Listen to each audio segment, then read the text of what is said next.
వాక్యాన్ని భుజించాలి. నీ వాక్యం నాకు దొరక్క దాన్ని నేను భుజించి తిని.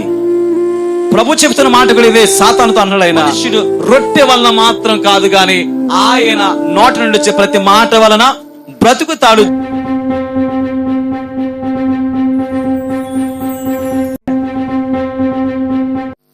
వాక్యం మొదటిగా దేంతో పోల్చబడిందంటే అగ్నితో పోల్చబడింది. దేంతో పోల్చబడిందండి?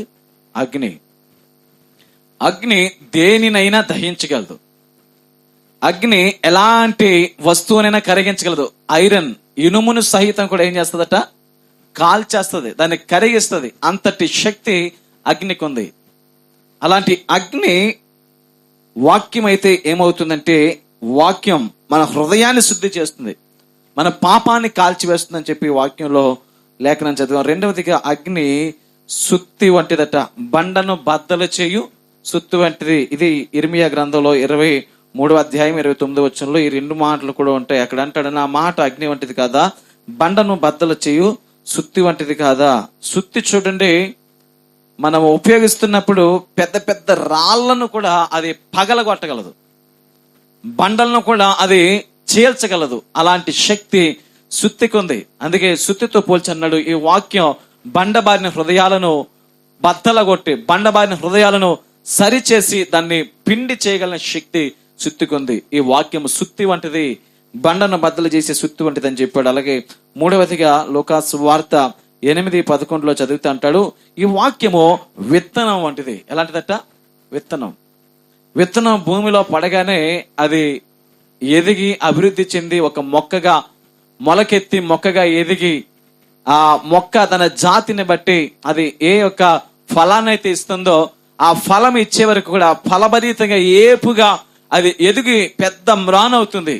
రీతిగా దేవుడు విత్తనానికి వాక్యము పోలిక పెట్టి అన్నాడు. అక్కడ వాక్యము విత్తనం వంటిది అని చెప్పి ఒక ఉపమానం ద్వారా యేసుప్రభు చెప్పిన వాక్యాన్ని కోడ్ చేస్తూ మనం చెప్పుకున్నాం. అలాగే 119:5వ కీర్తనలో చదివితే అక్కడ అంటాడు కదా, వాక్యము దీపం వంటిది. ఎలాంటిదట అండి? దీపం, మన త్రోవలకు వెలుగు. చీకటి గల మార్గాల్లో ఆయన వాక్యం, ఆయన యొక్క వెలుగు మన జీవితాల్లోనికి వచ్చినప్పుడు మనము ఏమై ఉన్నా, ఎక్కడికి వెళ్ళినా ఆ వెలుగులో నడుస్తూ ఉన్నప్పుడు మన జీవితాల్లో దేవుని ప్రసన్నత కలుగుతా ఉందండి. ఈ రాత్రి ఈ వాక్యం యొక్క ప్రాముఖ్యత ఏంటి అన్నది మరికొన్ని విషయాలు ఈ రాత్రి మనం నేర్చుకుని ముందుకు కొనసాగుదాం. ప్రియ పరిశుద్ధ గ్రంథాలు తెరవండి. అపోస్తుల కార్యములు 6వ అధ్యాయం 7వ వచనం. అపోస్తుల కార్యములు 6వ అధ్యాయము 7వ వచనంలో చదివితే అక్కడ వాక్యం యొక్క ప్రాముఖ్యత, ప్రాధాన్యతను గురించి, వాక్యం ఏం చేస్తుంది, దేవుని మాట ఆ ప్రభావం ఏంటి, ఆ మాటకున్న శక్తి ఏంటి అంటే ఇక్కడ చాలా స్పష్టంగా 6వ అధ్యాయం 7వ వచనంలో, దేవుని వాక్యము ప్రబలమై శిష్యుల సంఖ్య యెరూషలేములో బహుగా విస్తరించెను, మరియు యాజకుల్లో అనేకులు విశ్వాసమునకు లోబడిరి అని రాయబడి ఉంది. ఈ సందేశంలో ప్రియులారా ఇక్కడ 3 ప్రాముఖ్యమైన సంగతులు మనం ధ్యానం చేయబోతున్నాం. మొదటిగా దేవుని వాక్యం ప్రబలమైందట. రెండవ టాపిక్ అందులో చదివితే శిష్యుల సంఖ్య యెరూషలేములో విస్తరించింది. మూడవదిగా ఆ యాజకుల్లో అనేకులు విశ్వాసానికి లోబడ్డారటండి. విషయాలు రాత్రి మనం ధ్యానం చేయబోతూ ఉన్నాం. వాక్యము ప్రబలమైంది, వాక్యము విస్తరించింది. వాక్యం ఏం చేయగలదు అంటే లేని దానిని కూడా సృజించగలదు. దేవుని మాట, వాక్కు ఆయన ఇలా పలకగానే శూన్యంలో సృష్టి కలుగునిగా కన్నాడు. ఆయన ఆకాశం కలుగునిగా కన్నాడు, భూమి కలుగునిగా కన్నాడు, భూమి నుండి విత్తనాలు ఇచ్చే చెట్లు కలుగునిగా కన్నాడు. అనగానే ఆయన మాట పలకగానే అన్ని కలిగాయి. పగటిని ఏరుటకు పెద్ద జ్యోతిని పెట్టాడట. పెద్ద జ్యోతి ఎవరు? సూర్యుడు. చిన్న జ్యోతి చంద్రుడు. రాత్రి నేలుటకు ఆయన చంద్రుని నియమించాడంట. ఆయన మాట పలకగానే అన్ని కలిగాయి. ఆకాశ నక్షత్రాలు కలిగాయి, భూమి మీద జీవరాశులు కలిగాయి. ఆయన ఒక్క మాట పలికాడంతే, అలాగ కలుగునుగా కన్నాడు. కానీ నరుని మాత్రమే, మనిషిని మాత్రమే మట్టితో ఆయన తన స్వహస్తాలతో ఒక బొమ్మగా చేసుకున్నాడు. తన స్వరూపములో నిర్మించి వాని నాసికారంధ్రములో జీవవాయువును ఊదినప్పుడు నరుడు జీవించి ఆత్మయ్యాడు.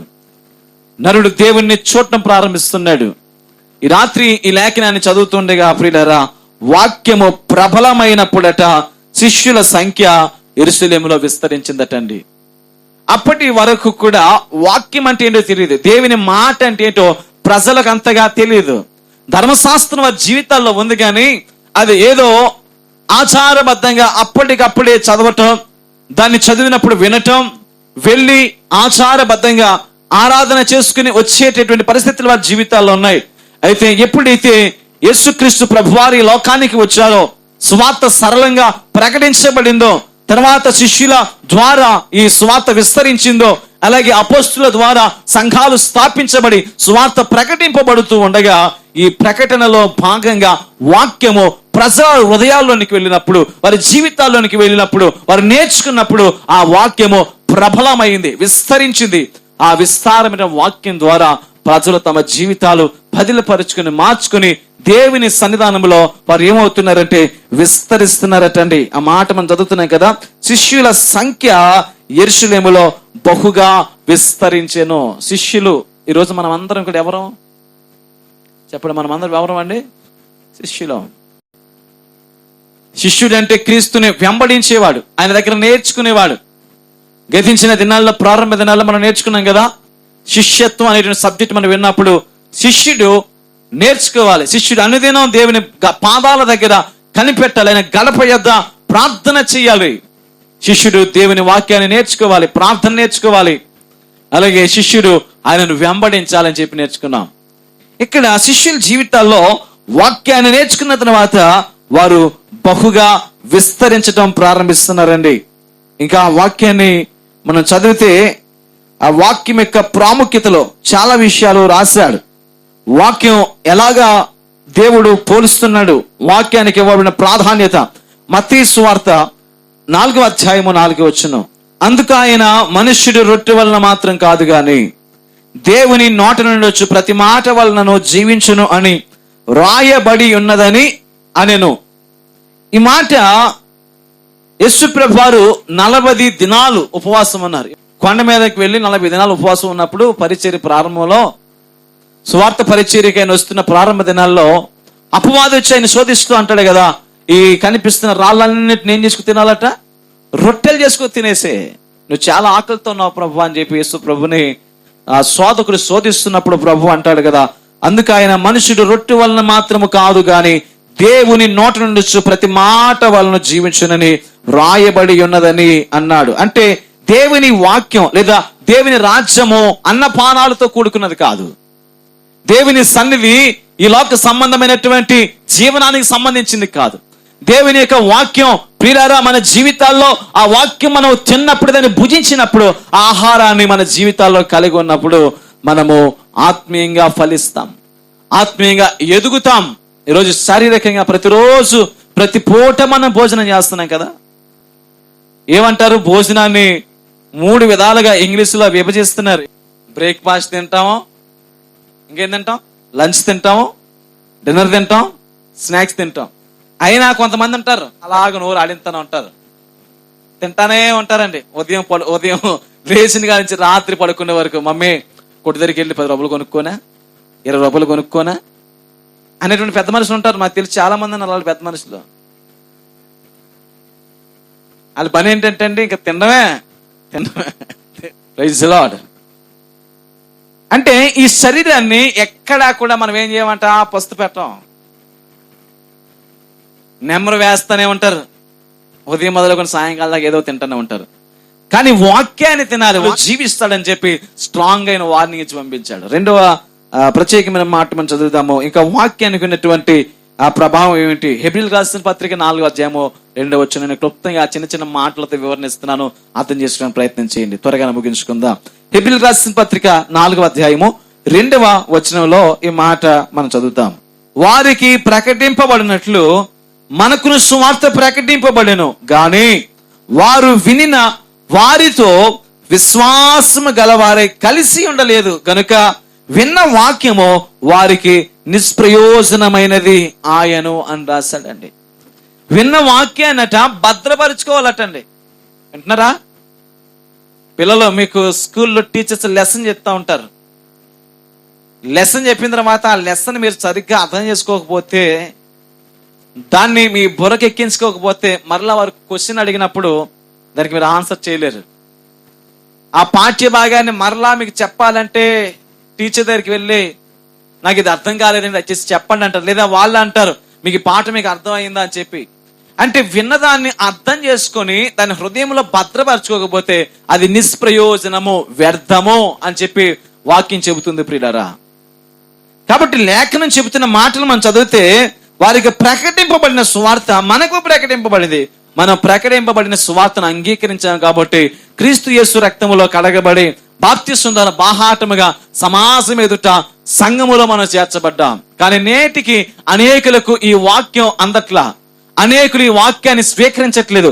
అనేకులు ఇంకా యూదా జాతిలో ఉన్న ప్రజలు కూడా ఇంకా ఈ వాక్యాన్ని అంగీకరించి ప్రభుని తమ సొంత రక్షకులుగా అంగీకరించలేకపోతున్నారు.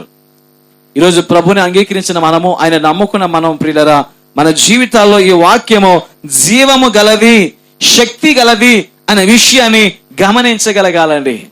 ఆయన వాక్యానికి ఉన్న శక్తిని గ్రహించారు. వాళ్ళు గ్రహించలేదు కాబట్టి వారు విశ్వాసము వారికి కలగలేదట, వారికి కలిసి ఉండలేదంట. విన్న వాక్యాన్ని వారు నిష్ప్రయోజనం చేసుకున్నారు.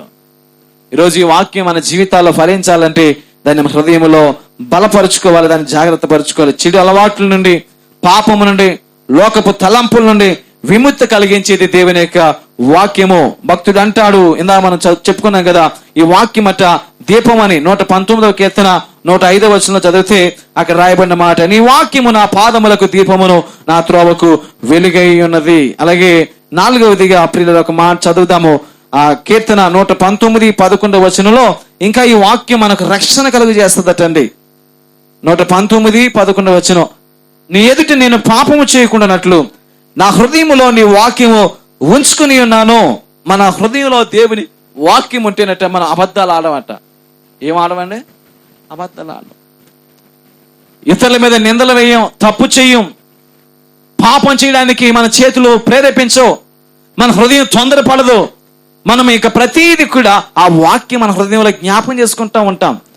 మనం చేస్తూ ఉండగా మన మనస్సాక్షి మనకు జ్ఞాపకం చేస్తుంది. మనం ఏం చేస్తున్నామో, ఎక్కడున్నామో, ఎలా వైదొలిగిపోతున్నామో ఇవన్నీ జ్ఞాపకం చేసేది ఏదైనా ఉన్నది అంటే అది దేవుని యొక్క వాక్యం మాత్రమే. అందుకే కీర్తనకారుడు అన్నాడు కదా, నా హృదయంలో నీ వాక్యం ఉంచుకున్నాను. నీ ఎదుటి నేను పాపం చేయకుండా ఉండాలంటే నీ వాక్యం నాకు ఉండాలి, నీ మాటలు నాకు ఉండాలి, నీ పరిశుద్ధత నాతో ఉండాలి ప్రభు అని చెప్పి దేవుని దగ్గర ధ్యానిస్తూ ఆ వాక్యానికి ఒక ప్రాధాన్యత ఇచ్చి, ఈ వాక్యం నన్ను కాపాడిందయ్యా, ఈ వాక్యం నన్ను రక్షించింది ప్రభు అని చెప్పి చక్కని మాట చెప్పాడు. చివరిగా ఒక మాట నేను తెలియజేసే వాక్యాన్ని ముగిస్తాను. ఈ వాక్యం అట ఆత్మీయమైన అభివృద్ధి కలుగు చేస్తుందట. ఏం కలుగు చేస్తుందట?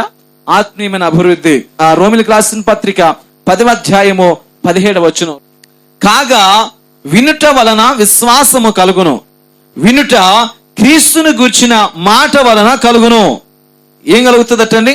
విశ్వాసం మనకు కలగాలంటే వినాలి. ఏం వినాలి? వాక్యాన్ని వినాలి, దేవుని మాటలు వినాలి. అందుకే అన్నాడు ఇక్కడ, వినుట క్రీస్తును గూర్చిన మాట వలన కలుగును. ఏ మాటలు పడితే ఆ మాట కలిగితే విశ్వాసం మనకు కలగదండి. మాటలు అంటే ఈ లోకంలో చాలా మాటలు ఉంటాయి.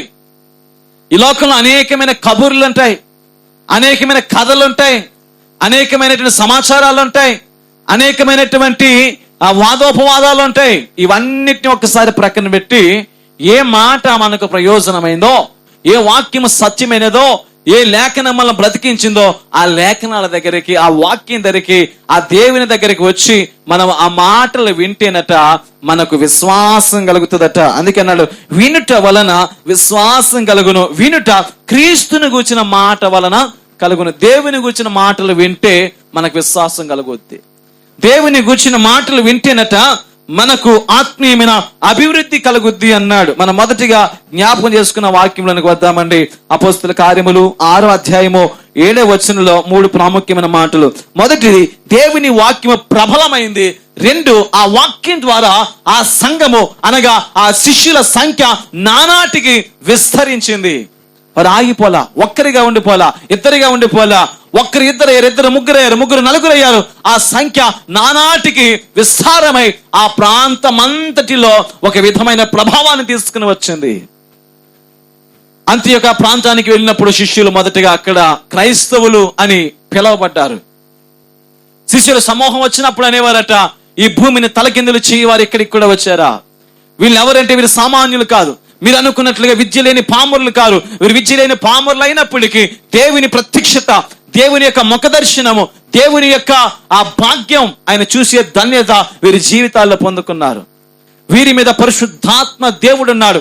ఆయన వీరి జీవితాల్లో కార్యాలు చేస్తున్నారు. వీరి ద్వారా దేవుడు అద్భుతమైన కార్యాలు జరిగిస్తూ వీరు వెనువెంటే ఉన్నాడు గనుక వీరు సామాన్యమైన ప్రధానికం కాదని చెప్పి ఆనాటి అన్యజనులు, యూదులు, ఇశ్రాయేల్ ప్రజలు గ్రహించారండి. ఈ రాత్రి మనల్ని గురించి కూడా ప్రజలు చెప్పుకోవాలి.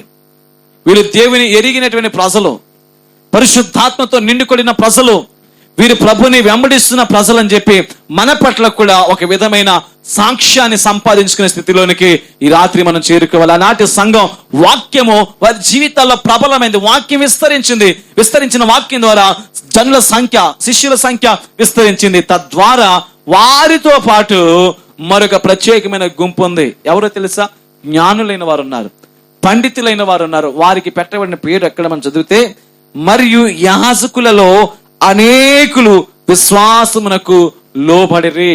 వాళ్ళు అంటారు కదా, నాకే చెప్పంత స్థితిగా వచ్చేసావా? నా చదువు ఏంటి, నా జ్ఞానం ఏంటి, నా యొక్క ఉన్నతమైన స్థితి ఏంటి, నువ్వు నాతో మాట్లాడటం ఏమిటి అని చెప్పి లోపల అనుకుంటూ ఉంటారండి. ఆనాటి ఈ యాజకుల ఆ ఆలోచనలు కూడా అలాంటివే. అలాంటి యాజకులు కూడా ఆ వాక్యానికి ఏమైనా తెలుసా? లోబడ్డారని రాయబడింది. తెలుసు, స్తోత్రం కలుగునుగాక. హల్లెలూయా. ఏం చేశారా? లోబడటం అంటే మామూలు విషయం కదా. ఆ పదాన్ని ఉపయోగించడం చాలా అద్భుతం. మనం ఎవరికి కానీ లోబడమండి. కుటుంబాల్లో పిల్లలు లోబడరు తల్లిదండ్రులకి, భార్య లోబడదు భర్తకి, పిల్లలు వినరు మాట. శిష్యులు వినటువంటి మనం కూడా కొన్నిసార్లు దేవునికి లోబడం, సేవకునికి లోబడం. అలాంటి పరిస్థితుల్లో ఎక్కడన్నారు కదా, ఈ జ్ఞానయుక్తమైన ఈ యొక్క పరిచారకులైనటువంటి యాజకులు కూడా ఒక దినాన్ని ఆ వాక్యాన్ని బట్టి లోబడటం నేర్చుకున్నారు. తగ్గించుకోవడం నేర్చుకున్నారు. ఆ వాక్యాన్ని వెంబడించడం నేర్చుకున్నారు. ఆ వాక్యానికి విధేయత చూపించడం నేర్చుకున్నారు. ఈ 3 విషయాలు ప్రాముఖ్యంగా రాయబడినటువంటి ఈ లేఖనాన్ని మనం చదువుతున్నప్పుడు, దేవుని వాక్యం ప్రబలమై శిష్యుల సంఖ్య యెరూషలేములో బహుగా విస్తరించెను, మరియు యాజకుల్లో అనేకులు విశ్వాసమునకు లోబడిరి. ఎందుకు వారు లోబడరు అంటే, వారు అనేక విషయాల మీద పట్టు కలిగిన వారు. ఎలాంటి వారు అండి? పాండిత్యం కలిగిన వారండి. మీరు చదివితే ఒక చిన్న సందర్భాన్ని జ్ఞాపకం చేస్తాను. లేఖన భాగంలో యేసు ప్రభు వారు బాలుడిగా ఉన్నారండి. బాల్య దినాల్లో అంటే 12 సంవత్సరాల వయసు వచ్చింది. వయసు వచ్చినప్పుడు ఆయన యెరూషలేముకి పండక్కి వచ్చారంట తల్లిదండ్రులతో పాటు. నజరేతు అనేటువంటి ఊరు నుండి వారు బయలుదేరి వచ్చినప్పుడు అక్కడ మనం చదువుతాం, ఇంచుమించు 2-3 దినాల ప్రయాణం, అంత దూరం నడిచి వెళ్ళిపోయిన తర్వాత యేసు ప్రభువుని ఎత్తుకుంటారు. యేసు ఎక్కడున్నాడని చెప్పి తల్లి అయినటువంటి మరియా, తండ్రి అయిన యేసేపు ఎదుగుతూ ఉన్నప్పుడు ఆ జన సమూహంలో కనబడలేదు. తెలిసిన వారిని అందరిని అడుగుతున్నారు, ఆ కుటుంబాలు అడుగుతున్నారు, మా బాబు మీతో కలిసాడా, మీ పిల్లలతో కలిసి ఆడుకుంటున్నాడా, ఎక్కడున్నాడు ఏంటి అంటున్నప్పుడు అంతా గ్యాదర్ చేస్తే ఎక్కడ కనబడలా. మరలా తల్లిదండ్రులు వెనక్కి ప్రయాణమయ్యారండి. యెరూషలేము ప్రయాణమై వెళ్ళి ఎదుగుతూ ఉన్నప్పుడు ఈ బాలుడైన యేసుక్రీస్తు ప్రభు ఏం చేస్తున్నారు తెలుసా? యెరూషలేములో దేవాలయంలో కూర్చొని ప్రధాన యాజకులతో మాట్లాడుతున్నారు. ఆనాటి పండితులతో మాట్లాడుతున్నారు. వీరందరితో ఆయన మాట్లాడుతున్న మాటలని తెలుసా? తర్కించి ఆ వాక్యముని గురించి అనేకమైన విషయాలను విశ్లేషణ చేస్తూ వారితో వాదిస్తామన్నాడండి. వారు అడుగుతూ ఉన్నప్పుడు ఆ మాటలకు ఆయన జవాబులు చెప్తున్నాడు. ఆయన వాక్యాన్ని బోధిస్తున్నాడు.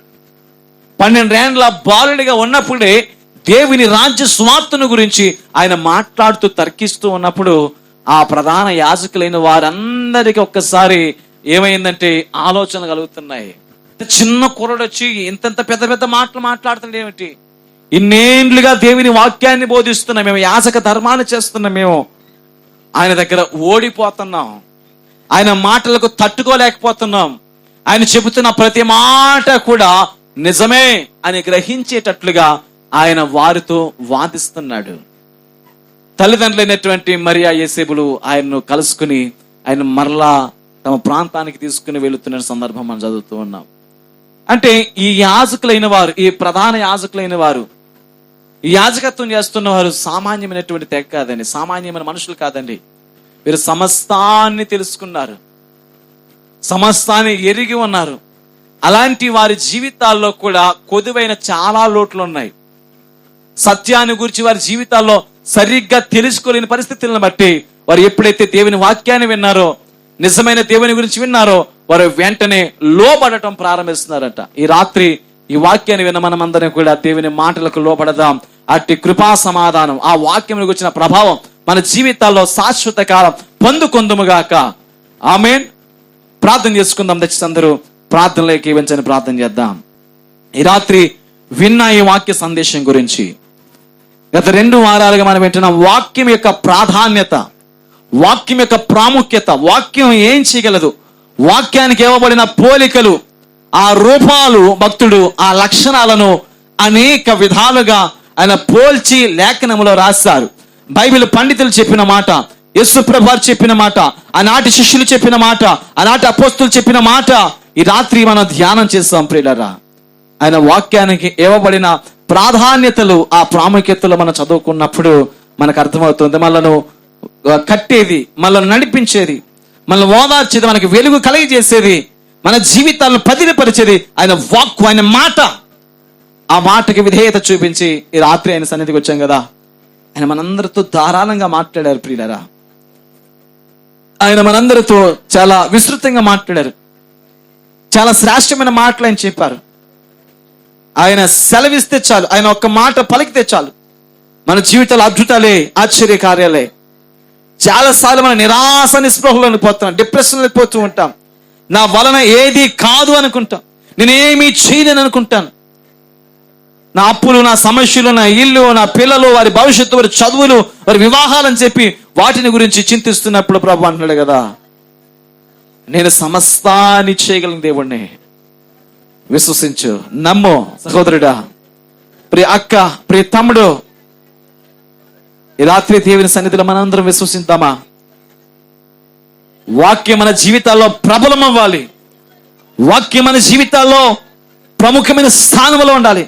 వాక్యం మన జీవితాల్లో, మన హృదయాల్లో భద్రం చేసుకోవాలి. వాక్యం ఆనాటి సంఘములో ప్రబలమైందట, విస్తరించిందట. ఆ వాక్యానికి ఉన్న ఆ ప్రభావం ఏం చేసిందంటే శిష్యుల సంఖ్య నానాటికి అభివృద్ధి చెంది విస్తరించినట్లు సహాయం చేసింది. అలాగే ఆనాటి జ్ఞానులు, పండితులు, యాజకులు కూడా దేవుని వాక్యానికి విధేయత చూపించి లోపడిన పరిస్థితులు చూస్తున్నా. ఈ రాత్రి మనమందరం దేవుని సన్నిధిలో కొనియాడుతూ ఉండగా ఈ వాక్యానికి ప్రాధాన్యత, ప్రాముఖ్యత తెలుసుకోగలిగితే మన జీవితాల్లో కూడా అద్భుతాలు చూస్తాం, ఆశ్చర్య కార్యాలు చూస్తాం. మన లోటుపాటులను సవరిస్తానని చెప్పి దేవుని లేఖనాల ద్వారా తెలియజేస్తుండగా మన బాధ కలిగిన సమయంలో ఆయన వాక్యం మనం ఓదారుస్తుందటండి. భక్తుడు అంటాడు కదా, అయ్యా నీ వాక్యం నా బాధల్లో నాకు నెమ్మదిని కలిగిస్తుంది. ఆకాశమందు నీవు తప్ప నాకెవరున్నారయ్యా, నీవు నాకుండగా ఈ లోకంలో నాకేది అక్కర్లేదు అంటున్నాడు. ఈ రాత్రి మొరపెడదామా? కన్నీరు కార్చి దేవుని సన్నిధిలో 2 మాటలు చెప్పండి. విత్తబడిన వాక్కుల కొరకు ఒక్క మనవి చేసుకున్న దేవుని సన్నిధిలో, ప్రభా నేటి దినాల్లో వాక్యం కరువైపోయింది ప్రభా. వాక్యాన్ని బోధించే సేవకులు కరువైపోయారు. అనేకమైన కల్పనా కథల వైపు తిరిగే కాలం వచ్చేసింది. మేము చూస్తున్నాం. వాక్యాన్ని ఉన్నది ఉన్నట్లుగా వివరించే పరిచర్యలు లేవు. నాయనా నీ కృపను బట్టి మాకిచ్చిన ఈ పరిచర్య ద్వారా, మాకిచ్చిన ఈ దర్శనం ద్వారా ప్రభా, వాక్యం ప్రభా అయా విస్తృతంగా ప్రకటింపబడాలి. అయా నీ జ్ఞానాన్ని బోధించాలన్న ఆలోచనతో నీ సేవలో మేము ఉండగా ప్రభా, మేము వెతుకుతున్న ప్రతి మాట నిష్ప్రయోజనం కాకుండా విన్న వారందరికీ ఆశీర్వాదకరంగా, అయా విత్తనం ఎలాగైతే భూమిలో పడి అది ఫలించి ఒక మొక్కై, ఒక మ్రానై అయ్యా ఫలభరితమైన ప్రభా ఫలాన్ని ఇస్తుందో, అలాగే మా జీవితాల్లో కూడా అనేకులకు ఆశీర్వాదకరంగా ఉన్నట్లు సహాయం చేయని ప్రార్థన చేద్దాం. ప్రార్థన చేసుకుందాం. పరిశుద్ధుడైన మా తండ్రి, జీవాధిపతి, మీకు వందనాలు. ఈ రాత్రి నీ సన్నిధికి మేము అందరం చేరుకున్నాం. అనుకోని రీతుల్లో ప్రభా మేము నీ సన్నిధిలో ప్రభా బలహీనతల్లో ఉన్నప్పటికీ, అనారోగ్య సమస్యలు అయినప్పటికీ, ఆర్థిక అసమానతలైనప్పటికీ అయ్యా నీ కృపను బట్టి నేను ఆరాధించుకుని అయ్యా ఈ సమయం ఇచ్చారు. ఇందుని బట్టి మీకు స్తోత్రాలు ప్రభా. ఈ భాగ్యం ఎంతో మందికి లేదు. మాతో ఉన్నవారు ఎంతో మంది ప్రభా ఈ సమయంలో ఎక్కడెక్కడో ఉండి తమ కాలాన్ని, తమ సమయాన్ని వృధా చేసుకుంటున్నప్పటికీ మాకైతే ఒక స్థిరమైన నిశ్చిత ఇచ్చారు. మాకైతే ప్రభా శ్రేష్టమైన సమయాన్ని ఇచ్చారు. ఇందుని బట్టి మీకు మనసారా హృదయపూర్వకమైన స్తుతులు చెల్లిస్తున్నాను నాయన. విన్న నీ వాక్యం 30 60 100 మా అందరి జీవితాల్లో మీరు ఫలభరితం చేయండి నాయన. నీ వాక్యం మా జీవితాల్లో విస్తరించాలి, ప్రబలం అవ్వాలి నాయన. అట్టి కృప మా అందరి జీవితాలను గ్రహించండి. మేమందరం ప్రభు నీ రాకడ వరకు ఈ భూమి మీద నిలిచి ఉంటే, మా ఆయుస్సునైనా అయ్యా పొడిగింపబడితే, మాకు ఆరోగ్యం కలిగి ఉంటేనైనా నీ వాక్యాన్ని మరింత ఎక్కువగా నేర్చుకోవడానికి, అనేక మర్మయుక్తమైన సందేశాలు వినడానికి సహాయం చేయమని, అనేకులకు ప్రకటించే కృప అనుగ్రహించమని, నీ కొరకునైనా బ్రతికే పాత్రలుగా వాడుకోమని అయ్యా ఈ స్థలంలో ఉన్న ప్రతి తల్లిని బట్టి, ప్రతి సహోదరుని బట్టి ప్రార్థిస్తున్నాను. బిడ్డలందరికీ ఆరోగ్యం దయచేయండి. వారు చేస్తున్న ప్రతి సమస్తమైన పనిని దీవించండి. ప్రతి మార్గంలో నీ కృప కాపుదల క్షేమాన్ని ఇవ్వమని, ఈ సంఘాన్ని నానాటికి అభివృద్ధి పరచమని నజరేయుడైన యేసు నామములో ప్రార్థన అడిగి వేడుకొనుచున్నాము తండ్రి. ఆమేన్. యేసు రక్తం ఏచేయం, ప్రవేశ రక్తం ఏచేయం, ప్రవేశనామ సంపూర్ణ విజయం, అపవాది క్రియలకు అనంత నాశనము కలుగును గాక. ఆమేన్. మన తండ్రి దేవుని ప్రేమ, కుమారుడైన యేసుక్రీస్తు వారి కృప, పరిశుద్ధాత్మ దేవుని కన్యని సహవాసం సన్నిధి కూడిన మనకు సంగమునకు సకల పరిశుద్ధులకు సదాకాలము తోడైన నడిపించును గాక. ఆమేన్, ఆమేన్, ఆమేన్. అందరికీ వందనాలండి.